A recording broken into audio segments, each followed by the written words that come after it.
Hello and welcome to the first episode of Digital Dash with Micaela Barcenas. and Chloe Belancho. Today we're going to talk about Common issues on data privacy. So, Chloe, have you experienced hacking like ever? Personally, wala. Pero I won't say na actually hacking yun siya. Naka-experience akong mama, ana.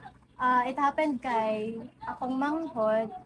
Nag-send siya og link kay mama and nanguta na si mama na unsa man ang link, unsa man imong gi-send. Tapos ang manghod na siya na pindutin mo lang kay may ano yan, parang wala siya invite link sa games niya and stuff. Tapos, no to, gipindot ni mama and after that, dili na gid niya ma-access ang iyang account sa WD. Though I won't say na exactly hacking siya, pero na-change mong good ang passwords and everything. Pero wala gigamit ang wala gi-post na anything bad or something, like wala man nag-chat. Pero kato siya, personally mo, ito ang na-experience ako first time. As for other people, naka-witness lang, but first hand wala. Ikaw?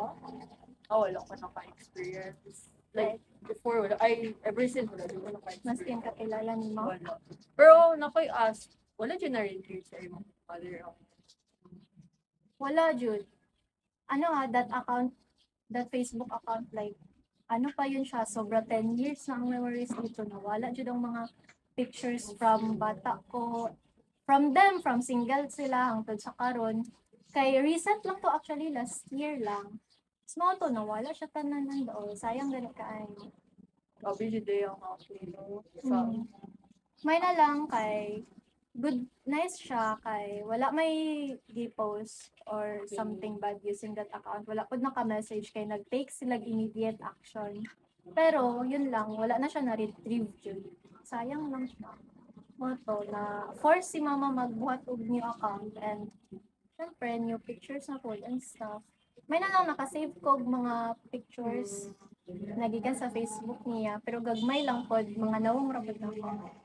yun na lang dito, nag-post of like bad contents dito kay karon ba ya uso kayo siya sa diba na sa Facebook. Mga stuff like sexual stuff, mga nana. May na lang wala man pod. Wala man pod niingon nga gigamit siya for scamming, wala nag-ask og Gcash account, wala man nangayo og money. So okay lang. May na lang pod. So next, since hindi ka naka-experience ng hacking, how about phishing? Yes, kana experience yun ako na kay karon good like ano jud siya like uso jud kayo kanang naaboy mag text sa imuha about like especially kung nakadaog daw ka og ani tapos pinduton nimo ang like claim nimo by pinduton nila ang link na i-provide good tapos na ako'y nabasa like sa internet na tungod daw anang mag-login ko daw ka sa like apps like TikTok and stuff like that kay di ba magamit man jud kag phone like pati na pud lang kanang mga online like shopping platforms di magamit jud kag phone so na ako'y nabasa na dito daw ginakuha ang mga like ato ang phone number ana tapos di ba makita na to mga kuratan ta nga ilang gina-text kay naa ato ang first name atong last name di ba Full name jud. tapos karon daghan gihapon pero may na lang nabasa na ko to nga ana di ay so wala jud ko na biktima. So wala jud ka na curious man na. Wala jud. Mabalaan man pod limot jud kay like mag-ingon sila nga you have won maskin wala ka nag-apply or like actually maskin mga applications for scholarships na magpindot-pindot kag mga link although di siya phishing pero like magpindot kag link and scam day siya di siya for scholarship para lang makuha yung information. So to grabe jud di ay ang mga yes ano na lang be mindful and basa-basa og mga informative ano sa internet. Mga articles. Be literate gid when it comes to internet. Kay grabe na gid ang kalibutan karon. Now, let's move on to the last common data privacy issues is identity theft. So, Chloe, naka-experience ko ka na ever? Wala. Never jud kay I set my accounts to private man pud. Pero mga poster and what wala pa ko experience. Ikaw? Naka-experience ko na dati, like, nakabalo ko through my mom, siya nga, kinsa ning Facebook na friend request ako, dili ni, bago ni mo ni na account, siya, wala ko bago na account, uy, kinsa na, tapos nakita na ako, like, gamit niya ako ang profile pictures and stuff, tapos ibang add friend niya ako ang mga relatives, oo, tapos kato, tapos nag-ano din ko, i-report din ako account kay grabe nakulpaan jud ko ato kay like first time na ako naka-experience ng ato grab gamit Kamusta na? last kung pandemic ata to tapos ito i-report na ko ang account na kay jud siya like maka-uneasy jud siya sa feeling nga kasi sa ila ang like good sa uban gamit ako ang identity.